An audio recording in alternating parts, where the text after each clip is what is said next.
Hello, everyone. Welcome to this session, this short streaming session. My name is Ciro Continisio. I work at Unity. I'm a technical evangelist. So my job basically includes like showcasing new Unity features to potential game developers. And with me is Henning. Yeah, I'm Henning Steinbock. I'm a programmer from Threaks, indie studio based in Hamburg, and we work with Unity since 10 years. So the idea with this streaming was, rather than talking about Unity itself, like why don't we show an actual project? And I've known Henning for a while, like 5 years now. I have no idea where we originally met. Bunch of events. But I know they make very cool games at Threaks, and I've seen the latest game, and I thought, why don't we show the game itself, actually? So the game we're going to talk about is called Battle Planet Judgment Day. Judgment Day. Why is it called Judgment Day? Is it an expansion or just? It's a. So we did work. It is based a bit on a VR project we made before, but also I don't know, for like a big like console thing, like Battle Planet Judgment Day just sounds better. It kind of, I don't know. I think it sounds cooler that way. Okay, shall we watch the trailer first? Yes. To give an idea. We give you an idea what we're talking about. So it was this one.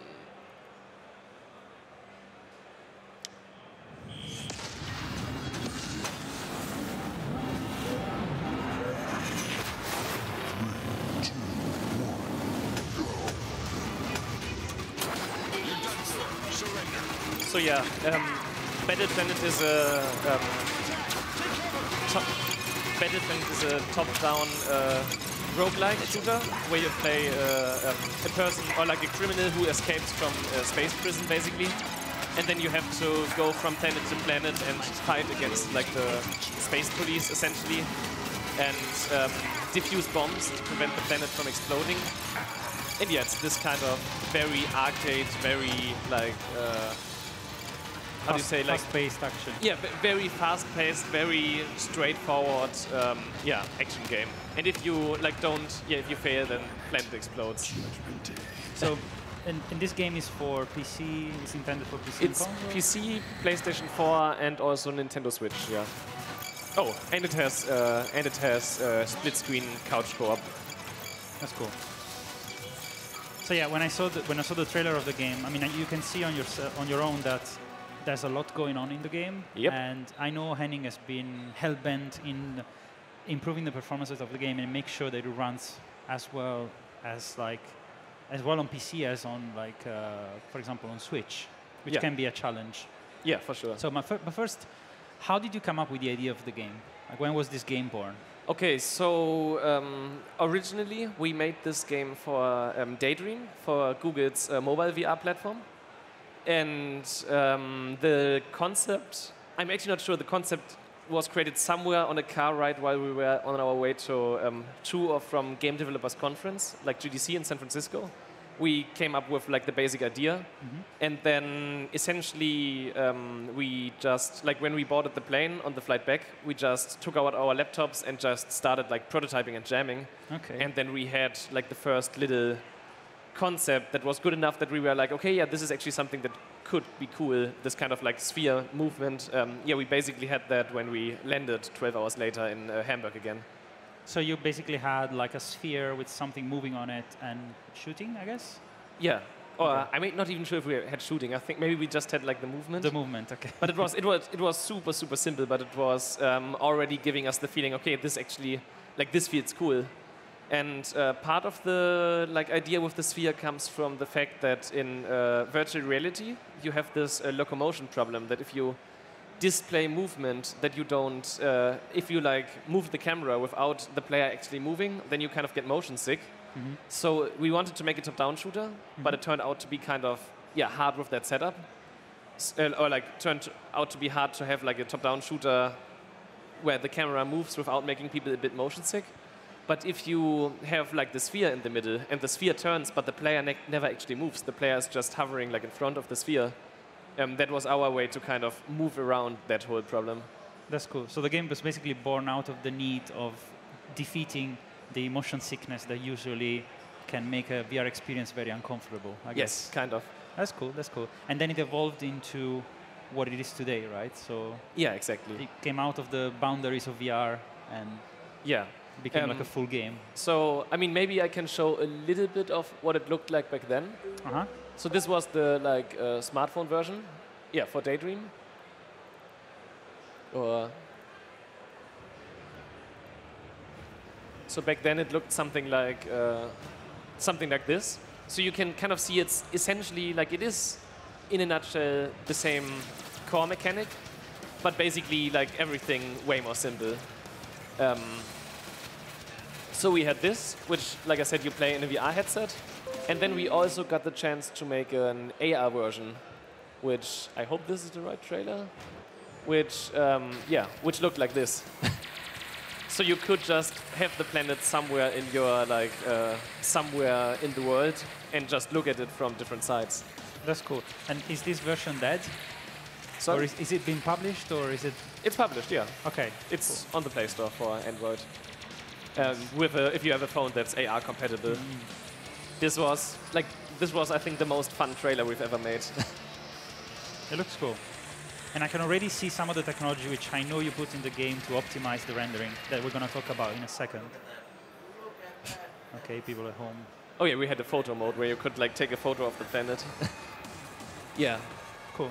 So yeah, this was the original game, and then basically after we had that, we were like, okay, the core concept is nice, but of course this is a very small game, like a very small scope game. So we then at GDC met Wild River, the indie publishing branch of Eurovideo, a German publisher, and showed it to them, and they were super excited about the project. And then the idea developed: hey, let's take the basics of this and just completely redo the game and take the game, the core game design aspects, and turn it into something that's like a worthy PC and console experience. Yeah, yeah. I mean, more of what players expect from a PC game, right? Yeah, exactly. More meat, more content, and more game modes.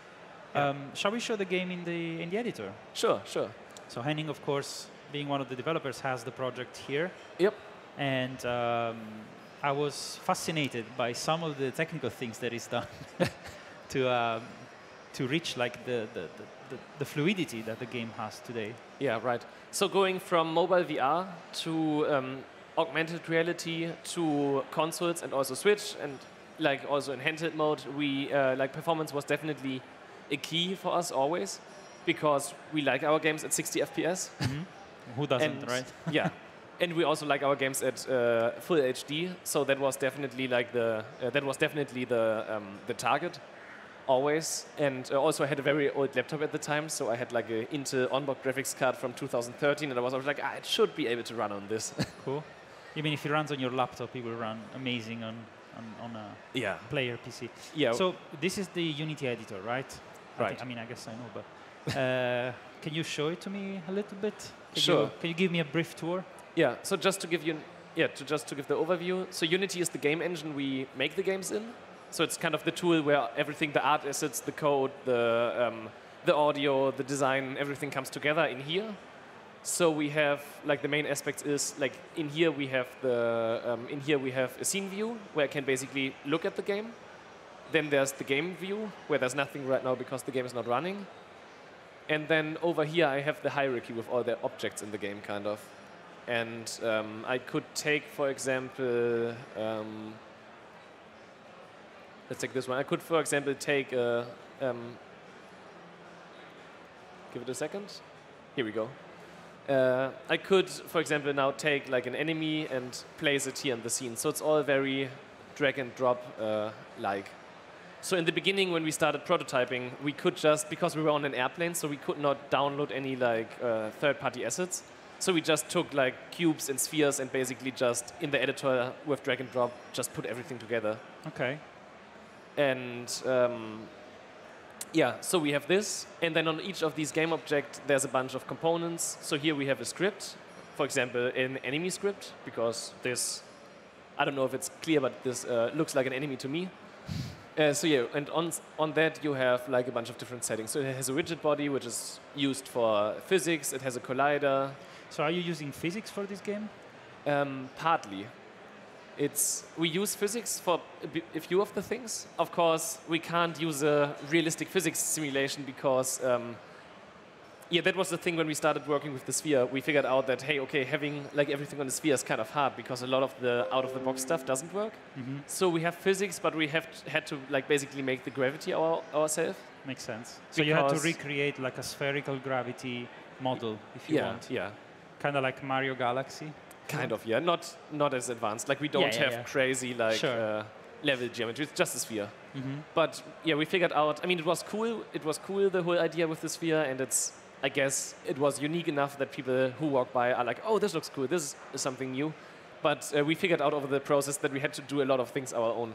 For example, navigation. Like there's a pathfinding system in Unity, but it cannot go on spheres. Like it works for 99% of all use cases. But if you have a sphere, then you need to build your own pathfinding, for example. Makes sense. So yeah, basic things. I mean, down here is like all the assets of the game. So here we have, I don't know, for example, So sound effects and stuff. But Yeah. I was curious of the rendering as well. I mean, we already discussed it. You're using this new feature that Unity has, which is called scripted rendering pipelines. Basically, you rewrote most of the rendering on your own. yeah, exactly. How and why? And if you can show us some. Right. So I wish. So the thing that you told me that you were doing is you have this setup, right, which has always the sphere at the center. Yes. So you know the point of view, and the point of view is fixed. Yeah. So you know how the lighting is going to be calculated. Exactly. Just to clarify, the sphere is not really rotating. In reality, it's the camera rotating around the. It's the camera rotating around the. Wait, I'm going to make a level really quick. Okay, so you have tools. Wait, I want to see Oh, that. sorry. So that's interesting, actually. And this is the aspect that I love the most about Unity. So you have these tools to generate levels randomly, or what does it do? Yeah, exactly. This is basically just. So we have a level generation system, but since we don't always want to, start the game to test something out, I just put a button there, which is then in real time creating a new temporary scene kind of, and in that it's placing the level structure. Okay, so it has generated the level there, which you can remove at any point Yeah, exactly. and start fresh. So I could just like if I change something about how the level generation works, how much like space should be occluded by colliders, I could just tweak that, generate another level, and yeah, look at that. That's cool. That's Yeah. cool. So the levels in the game are all procedurally generated? Yes, Okay. all procedural, and they're also fully destructible Okay. because we have those big bombs, and then it kind of makes sense to have that. Nice.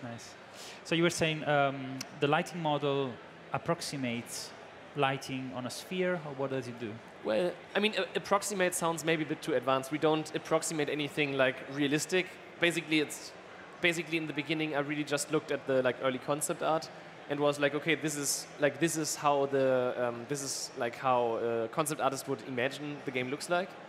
And then I figured out that on this sphere object, like having a realistic sphere with light coming from one direction looked completely different to what the artist kind of thought it should look like. So in this game, basically the light comes always. Wait, we can change to one where maybe it's a bit. Let's stay with this one. So the light always comes from the front, no matter what you do. So you can, turn this. You can always just turn the camera. Uh-huh. And because of that, because if you have a light actually coming from a direction, then you're gonna always end up with like, if the light comes from this side, you will always have these super long shadows kind of occluding half of the planet, which is realistic, but didn't look good at all for us. So we basically just had to build our own thing. So the light is always coming from the point of view of the player. Yes, except the shadows don't. It's a bit. It makes no sense in. It makes no sense in like physics. But wait, let's give this box a shadow material. I don't know this.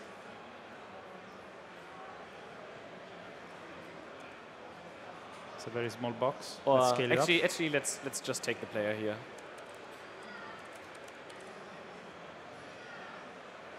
Up. Yeah, so if I just look at if you look at the player, then you can see, for example, how the shadows are getting smaller the higher he goes. because the light is kind of like for the shadows. We just imagine the light always comes from all sides, kind of. So the light always comes exactly from the top, which is why the shadow is getting smaller the higher you get, which makes no sense.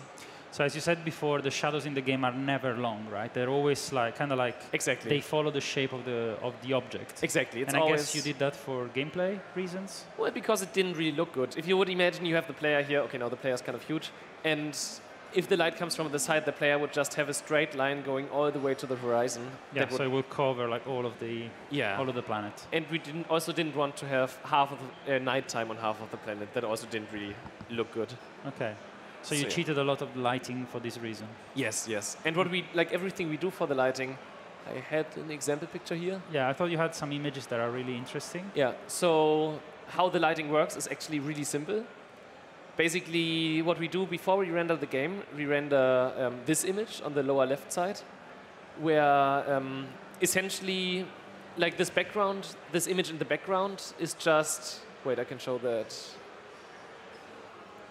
Basically, most of the lighting is just one of these textures, kind of. So this is just something.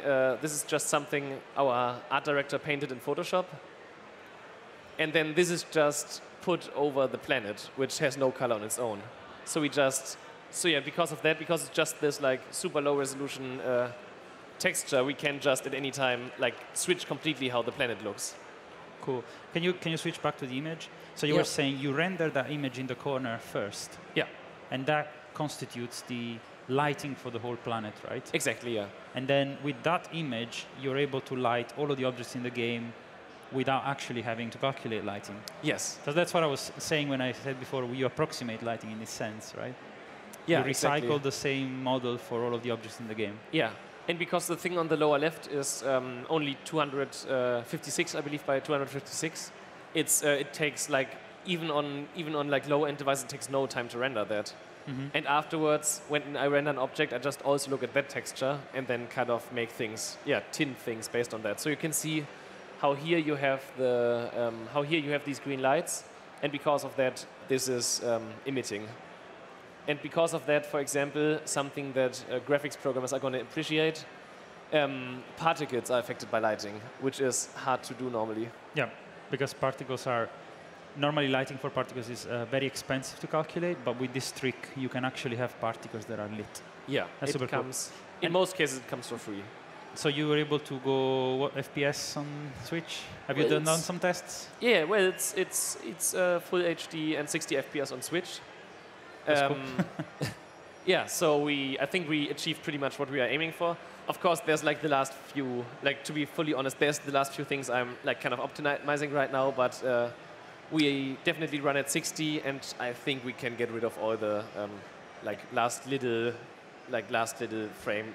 And I thingies guess in the end. on Switch, it's also very important because the battery life, right? Like you could push it a bit further, Yeah, but then the game will consume battery like a lot, and I know, exactly. for prolonged periods of play, you wanna consume less battery. Yeah. That's super cool. So, and what about you said that you were going multi-platform, right? Yeah. So you're planning to port to all the consoles? Well, we only have announced Switch and PlayStation 4 and PC at this point, Okay, but we, that's the idea. yeah. Okay, that's cool. But of course, we also went from mobile to this. So the project, like I said, we rebuilt pretty much the whole game, but still we never completely deleted it, but just exchanged one part after the other. So a bit of the original code is still in there. So we went from mobile VR to AR to PC to the consoles. And Unity, Unity of course is the main reason why we can do that so quickly. Yeah, makes it very easy. So Yeah. what changed in the process? Like when you were rethinking the game for PC, what did you add? What did you remove? Is there something you had to leave behind, or that you wanted to leave behind, maybe? So I think we mainly added things. I'm not sure, trying to think of something we leave behind. Oh yeah, I mean the one thing we changed is in the original game you always play on one planet, but we wanted to give this sense of progression. So after you beat a boss, you can leave the half damaged planet behind and fly to the next one. Mm-hmm. So that's something we changed. And there's 3 different player types instead of one. There's The whole enemy system works completely different. I can show maybe a bit of that also. Sure. So yeah, we have this pretty cool enemy system where we. So this is, I don't know, this is something that Unity devs who are watching can maybe appreciate. So basically we have this thing called the game settings window, and Wow.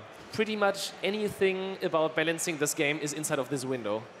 So for example, if I want to change something about, I don't know, let's say like you have the bombs you have to defuse. If I want to change something about the bombs, then I have like the general bomb settings here, and then inside I have like the settings for the different bombs.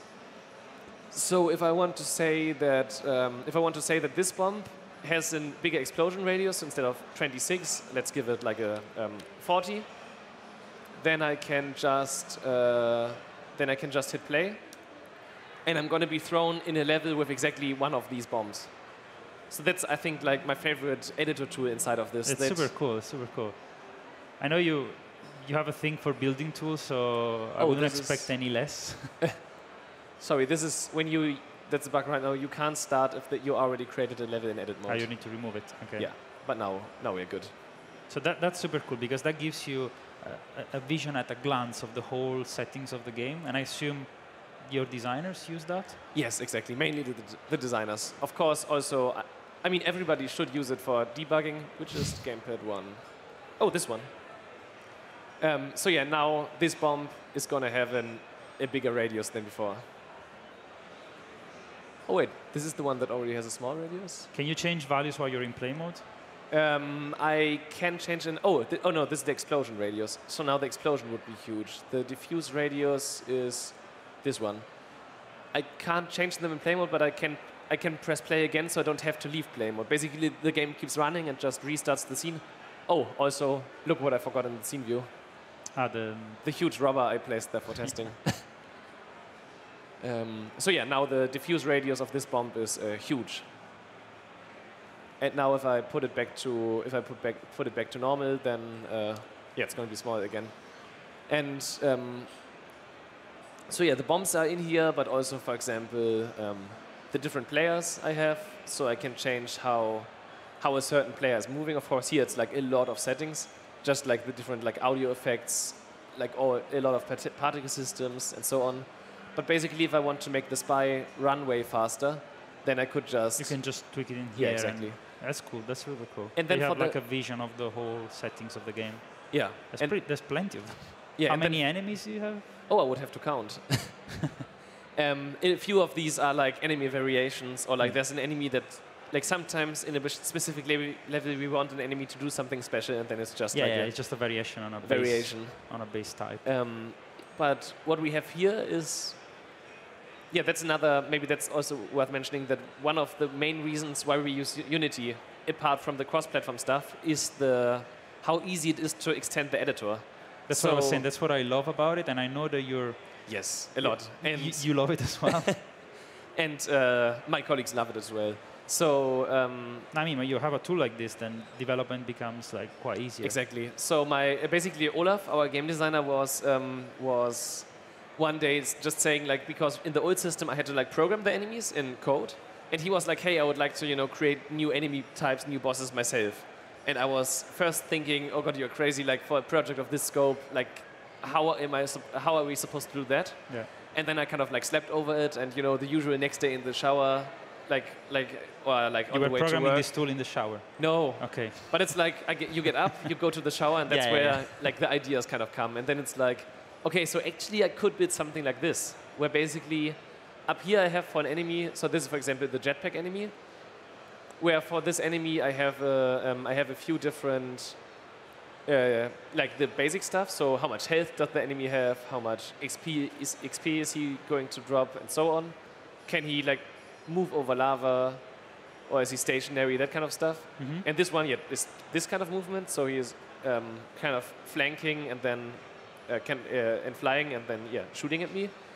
And basically inside of this tool you just have different actions. So there's a spawn action where so I you can say sequence like the things that he does in time. That's exactly. Cool. And if Olaf or somebody else would, for example, say, hey, it would be more satisfying if this enemy would explode, if it dies. You can actually add that. Then I there. can change action type into explosion death action setup. And now I can say whether the explosion destroys part of the planet or not. And I think Super cool. I want to. So this tool is basically not only a settings of the games, but it's also like an AI in some way, like Yes, a yes. builder, if you want, Yeah, I mean, this is of course then hooked into the gameplay. yeah, into the game code. Wait, I'm gonna give it a big explosion. Did I miss something? It's hard to do changes live, right? No, I think I'm. I mean, I'm kind of. I'm somewhat. You're used to this. I'm somewhat confident. You're used to that make this is gonna work. games live. Yeah. So let's see. Let's see if the explosion is bigger. No, the they- jetpack character. Yeah. Now the jetpack character is supposed to explode, and there we go. Cool. And a new one is spawned because testing. Nice. So you also have like procedural destruction of the planet. Yes. And this is the prefab that you forgot there. Yes. So yeah, now this planet is gonna. Super cool. I love the amount of stuff that's happening in this game, like the particles, the Yeah. It's really cool. Also, yeah, all the levels are procedurally generated. Mm-hmm. Maybe one more thing that's cool that I'm not sure if I told you. If the entire level, or like the level geometry that you can like collide with, is all just one mesh, and it's this one. Wait, I can show it in here. That makes more sense. So essentially, I just have. So essentially, the whole level, like all the level geometry, is just one object, because rendering fewer objects is, of course, also something that's increasing performance. Mm-hmm. So basically, when I start, I just place all the objects there, and And then you collapse them into one. yeah, and then I use. You can kind of see that here there is still a bit of object that you don't see anymore because it overlaps with a crater. Mhm. So basically, I don't change anything about the level. I just make certain parts invisible. Ah, I see. That's smart. So Yeah. you don't change the mesh at runtime, which is a costly operation, but you Yes. just hide it and Yes. you leave it there Yes. because you can pay that price instead of changing it. That's smart. Yes. Cool. How many people work on this game? This was 8 people. 8 people. And how's the team composed of? Like, what's your role? You're a programmer, right? I'm a programmer, yeah. And programming, and I did a lot of this like level generation and graphics and rendering stuff. And then we had 2 more programmers, one focusing also on UI, which is the thing you always underestimate, but actually it's a lot of work goes into it. Mhm. And one who did a lot of, I don't know, tool stuff and like general programming. And then we had one full-time game designer who would basically just Look at came this to the window all project. day. Yeah, he basically came to the project, opened this window, and then like worked inside of that for the next 8 months. Wow. So yeah, he That's filled crazy. all of this stuff up. Okay, that's cool. And of course, yeah, did like the whole balancing for roguelike, like with random levels. There's a lot of balancing. So Yeah. I think this tool kind of helped, but still, it takes a lot to. So of course the game is procedurally generated, but at the same time, there's a lot of stuff that comes from here, and like they can tweak, right? Yeah. I mean, apart from the balancing of the weapons, but the composition of the levels, I guess there's some Yes. parameters Exactly. that they can use. Yeah. Cool. And the other question I had was, because we're almost done with the streaming, what are the plans for Battle Planet? So what's the schedule now? You said you worked on this game for 8 months? Yeah. So we are going to release in end of September, which is pretty close. So it's so right now we are basically getting ready with the console versions, which is always Unity of course helps with a lot of that, but there's a lot of like small things you need to do to make sure it works perfectly on the consoles, because people are strict. Sometimes we call it the last 20%, right? Yeah, kind It's of. like the last 20% of the development is actually 80% of it or something.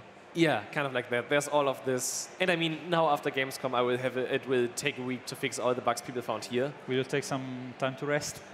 Yeah, also that maybe. Let's see.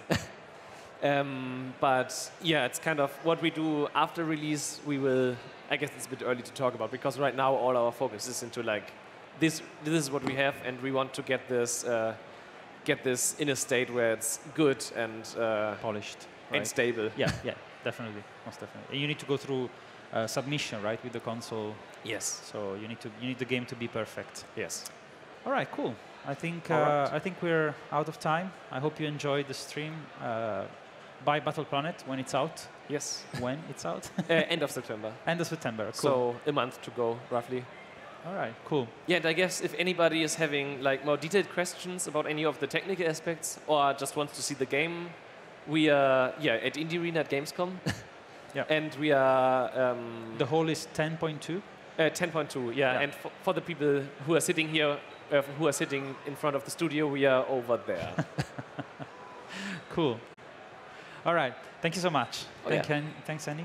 Thanks. Bye bye.